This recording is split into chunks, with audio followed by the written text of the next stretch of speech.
Buenas tardes, profesora María Alejandra, quien habla Miguel Zambrano. Realizo este video con la intención de hacer la defensa de mi tesis en lo que respecta al marco legal del arrendamiento de locales comerciales en el derecho civil venezolano. En la siguiente tesis, en la siguiente lámina, vamos a empezar con lo que es el planteamiento del problema, que le hemos denominado como introducción. Explicaremos el problema y lo que nos lleva a nosotros a realizar ese trabajo de investigación. Y es que vemos cómo, a pesar de que existe una reglamentación bastante avanzada, bastante explicada y muy bien basada, e incluso pudiésemos decir que bastante nueva, vemos que se siguen suscitando en nuestro país y en nuestra legislación problemas con respecto al arrendamiento de locales comerciales, problemas entre el arrendador y el arrendatario, que no deberían de existir, porque para eso tenemos una legislación bastante nueva, bastante progresista y que gracias a Dios no tenemos una. A falta de una tenemos dos, tres y hasta cuatro leyes que nos reglamentan lo que es las relaciones de arrendamiento.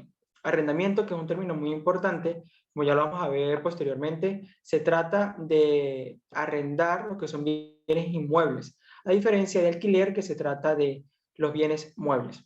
Muy bien. Vemos que las leyes son producto de la evolución histórica, de la evolución de los pueblos. Y en nuestro país esa evolución se ha sido bastante tajante. Tenemos leyes desde el año 2014, desde el año 99 incluso teníamos una ley que comprendía todo lo que era el arrendamiento y luego se fue especializando de alguna manera. Pero los problemas siguen sucediendo. No logramos evitar que haya ese equilibrio, que es lo que busca el legislador al momento de crear la ley, que ninguna de las dos partes se vea beneficiada, ni ninguna de las dos partes contraríe o perjudique a la otra. Y muchas veces vemos que el legislador o el gobierno de turno, a través de sus políticas, lo que hace es inclinar la balanza para cierto lado de la ecuación, con lo cual desequilibra esa relación.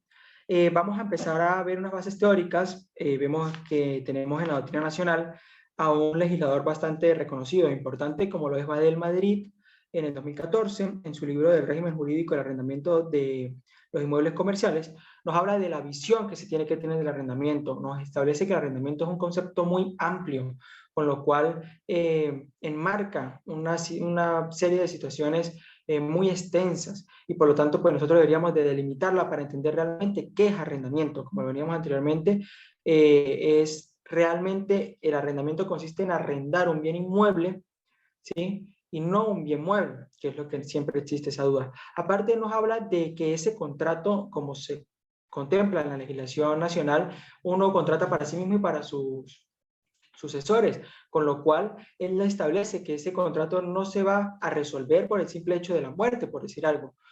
Establece unas situaciones especiales, por ejemplo, con respecto a lo que es la venta forzosa, pero el simple hecho de la muerte no va a resolver el contrato porque vemos que queda dentro del mismo patrimonio. Y es un aspecto muy importante que tocaba de él. Bermúdez J, en la interpretación de contratos y metodología jurídica, hace una apreciación muy importante y es con respecto a la interpretación que se tiene que tener del contrato. Nosotros pensamos que la interpretación es una sola, y ahí es donde nos equivocamos. La interpretación la realiza el juez, los operadores de justicia, las particulares o las partes, con lo cual cada cual que interpreta el contrato, si no se llenan los vicios, más allá de cumplir con los requisitos legales, él nos habla de llenar vicios. Si no se llenan los vicios, vamos a dejar esa voluntad a interpretación de las partes, con lo cual es muy peligroso porque realmente no estamos interpretando nada, sino estamos interpretando es lo que allí está escrito. Y por eso es que todos los contratos se tienen que interpretar de la misma manera, según este legislador, según este autor, y siempre vamos a ver que hay vacíos y por eso él habla de llenar esos vacíos a través de la jurisprudencia, a través de lo que hemos aprendido con el tiempo, con los años, llenar los vacíos que nos deja la ley. En la siguiente lámina también vamos a ver otras bases teóricas en lo que refiere a Alcántara Carrasca, en su libro del 2016, Derecho de las Personas, Arrendadores y Arrendatarias. Es muy importante porque nos habla de los derechos y los deberes. Vemos que son muy generales, muy amplios, pero entre los principales el arrendador tiene derecho al canon, tiene derecho a que se le mantenga informado de las reparaciones, tiene derecho tiene derecho a conservar su inmueble, ¿sí? A que se le retorne el inmueble después del contrato, y el arrendatario tiene derecho o tiene la obligación de pagar el canon, tiene el derecho de restituirse los depósitos o las fianzas, tiene el derecho de poder hacer uso y goce de ese bien inmueble libre de perturbaciones. Velázquez Restrepo, un autor colombiano, en el libro del arrendamiento de locales comerciales, es muy importante porque él pone a la luz de todos el atraso que hay en la legislación colombiana y cómo, a pesar de tener tantos años, no se ha avanzado mucho en ese sentido. Y él dice que en Colombia lo más importante es qué es lo que se lleva a cabo en ese bien inmueble, porque un bien no es un bien inmueble para uso comercial de por sí, sino es dependiendo de la actividad que se lleva a cabo en él.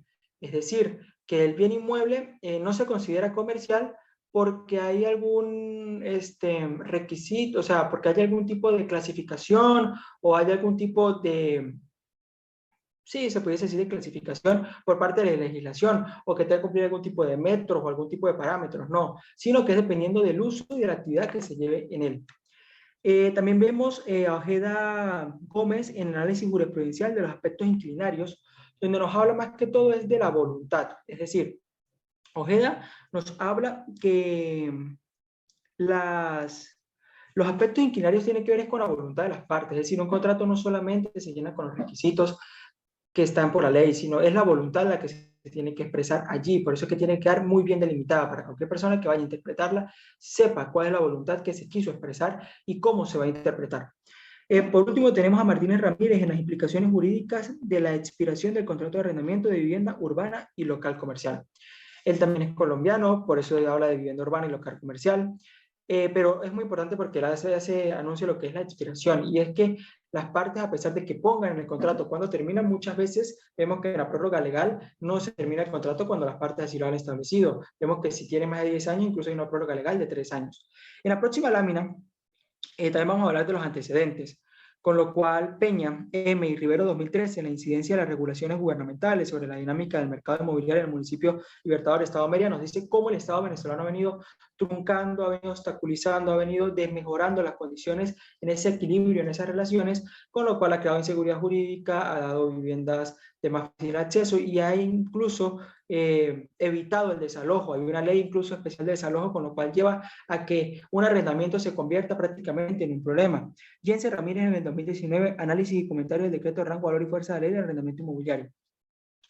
Igual nos dice que el Estado venezolano, a pesar de que realiza un decreto especial, lo que hace es truncar, es obstaculizar, es crear una relación donde hay un desequilibrio y donde el arrendador prefiere muchas veces no arrendar. Badel Madrid, nuevamente, en el régimen jurídico de arrendamiento de inmuebles comerciales, nos habla de la transformación, es decir, es un proceso que se da en esa relación donde el Estado viene a hacer reivindicaciones sociales, es decir, ya no vamos a partir de la figura en donde el arrendador contrataba o iba a traspasar ese uso y ese goce al arrendatario a cambio de un precio, sino que el Estado viene a hacer una especie de transformación social para dar reivindicaciones sociales, es decir, un Estado populista le asegura al arrendatario que no va a percibir mayores obligaciones y que va a mejorarlo en esa situación, con lo cual también va a mejorar, pero es un antecedente que tenemos para nuestra investigación. Por último, Sánchez León, en el 2017, Compendio de Derechos y Obligaciones de los Contratos de Arrendamiento de Vivienda Urbana y Locales Comerciales, nos habla que en Colombia, dependiendo del tipo de actividad, como veníamos hablando, de la actividad comercial, que es la de determinar si se lleva a cabo una actividad comercial o no, nos habla de que en Colombia, en el caso de las viviendas, se lleva por lo que es el derecho civil, viviendas urbanas, y en el caso de los locales comerciales, por lo que es el derecho mercantil. En la próxima lámina ya vamos a empezar a establecer nuestros objetivos. Nosotros teníamos un objetivo general que era analizar el marco legal del arrendamiento local y comercial en el derecho civil venezolano y unos objetivos específicos. El primer objetivo específico era explicar los conceptos, explicar las nociones básicas conceptuales del arrendamiento de locales comerciales en la doctrina nacional. Y vamos a explicar qué es el arrendamiento y su regulación. Como veníamos hablando, el arrendamiento es un concepto bastante amplio, con lo cual nosotros me va a permitir leer una cita donde establece que el arrendamiento es la figura que se entiende como el hecho en que una persona cede a otra el goce de una cosa a cambio de un precio determinado y por un tiempo cierto. Eso es lo que nosotros vamos a considerar arrendamiento. Es esa figura en la cual una persona le va a ceder a otra un derecho a cambio de un precio, de pagar un precio y por un tiempo determinado. Cuando hablamos de su regulación, vamos a ver que dependiendo de su país, vamos a encontrar diferentes tipos de regulaciones. En nuestro país vemos que se va a regular anteriormente, antes del 99, por la Ley de Arrendamientos Inmobiliarios. Vemos que hoy en día, con la nueva entrada en vigencia, el decreto con rango, valor y fuerza de ley se regula por la Ley de Regulación de Arrendamientos Inmobiliarios para el uso comercial, en caso de los arrendamientos comerciales, y la Ley de Regulación y Control para el arrendamiento de viviendas, en caso, cuando hablamos de uso urbano, que hablamos en Colombia, o en nuestro caso de viviendas para uso familiar. Cuando hablamos nosotros de la naturaleza jurídica, es muy importante porque se establece una clasificación, si se quiere decir, o vamos a entender de dónde nace, de qué es el derecho que nosotros estamos hablando. Cuando hablamos de naturaleza jurídica es demasiado importante porque vemos que puede ser, dependiendo de donde lo miremos, un derecho personal o un derecho real. Se dice en la primera hipótesis que es un derecho personal porque no involucra directamente al objeto, es decir, es una relación que se da entre las partes, con lo cual no tiene elementos de derecho real. En una segunda hipótesis se habla que es un derecho real porque si en el usufructo se transmite el goce, el uso y el goce de manera gratuita y ya lo consideramos un derecho real, ahora mucho más cuando hay cantidad de dinero. Y una tercera posición que dice que es mixta, dependiendo si es escrito o no es escrito. Si es escrito es un derecho real, si es escrito es un derecho personal. Cuando hablamos de la característica, vemos que el contrato es bilateral porque se da entre ambas partes, es un contrato oneroso porque involucra cantidad de dinero, es un contrato de trato sucesivo porque se va cumpliendo a medida que pasa el tiempo, es un contrato que es contractual porque se tiene que hacer, cumplir con todas las formalidades.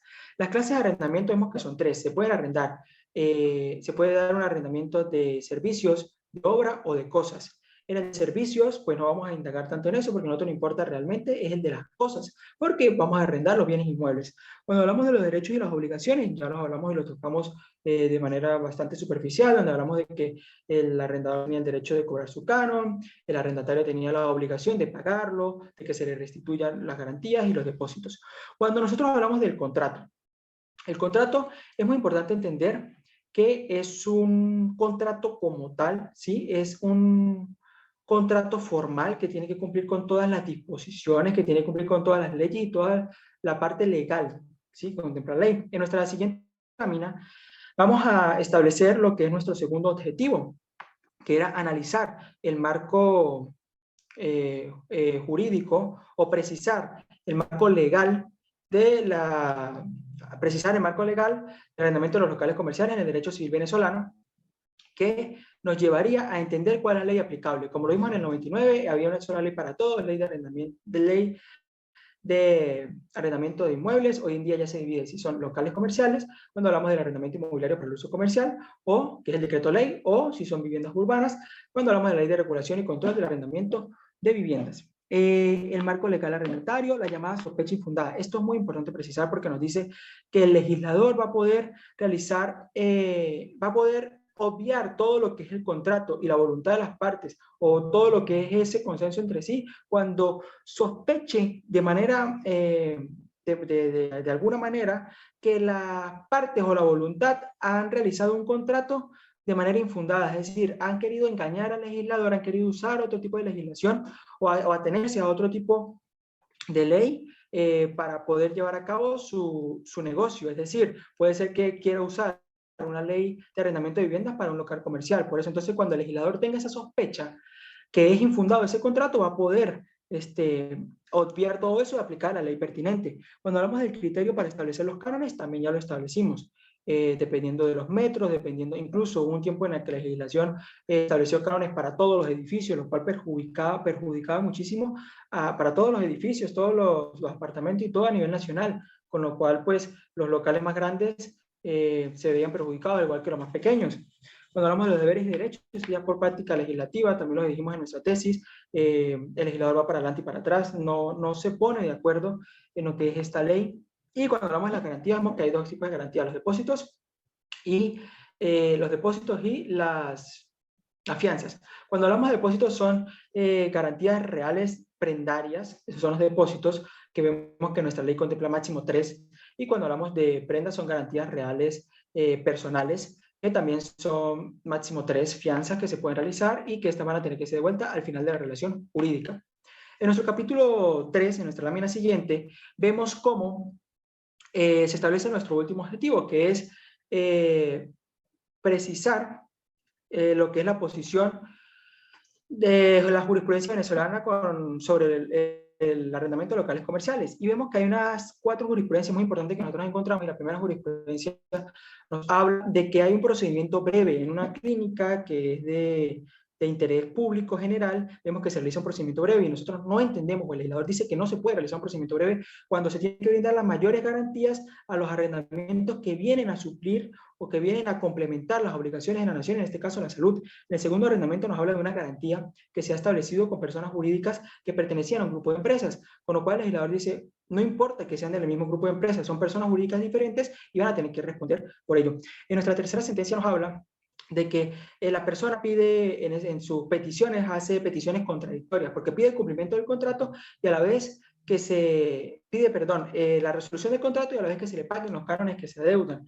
Y esto vemos que la resolución del contrato, de manera subsidiaria, se van a pagar esos cánones, pero no se puede pedir la resolución del contrato y a la vez el cumplimiento del contrato. Por eso la jurisprudencia ha establecido que tampoco pueden hacer peticiones contrarias. Y por último, la sentencia que tenemos de la Sala de Casación Civil del 2016 nos habla del retrato legal. Es decir, la norma aplicable va a ser para la cual se encuentra en el momento que se va a aplicar la ley. Es decir, cuando se dé el momento de la situación, se va a aplicar esa norma. Y no podemos ir para atrás, ni tampoco el legislador o el juez es adivino de aplicar una norma que no existe. Por lo tanto, se aplica la norma que para el momento de la situación se produjo. En nuestra siguiente lámina vamos a hablar, por último, de lo que son las conclusiones y las recomendaciones. Esta parte es muy importante. Las conclusiones, vamos a ver que se tiene que dar una conceptualización básica relacionada al arrendamiento de locales comerciales, como ya lo veníamos estableciendo, entender cuáles son los conceptos básicos del arrendamiento, los derechos, las partes, establecer el arrendamiento en un contrato. ¿Qué es un contrato? El arrendamiento es un contrato, es decir, por más de que, como lo estábamos anteriormente diciendo, primero se valore lo que es la parte legal, después se valore lo que es las disposiciones, incluso el SUNDE hace sus aportes. El contrato siempre va a ser la voluntad que se establece en las partes y el legislador a partir de ello es que va a interpretar. Es de vital importancia la relación del contrato, como le estamos hablando, incluso un derecho del arrendador, del arrendatario.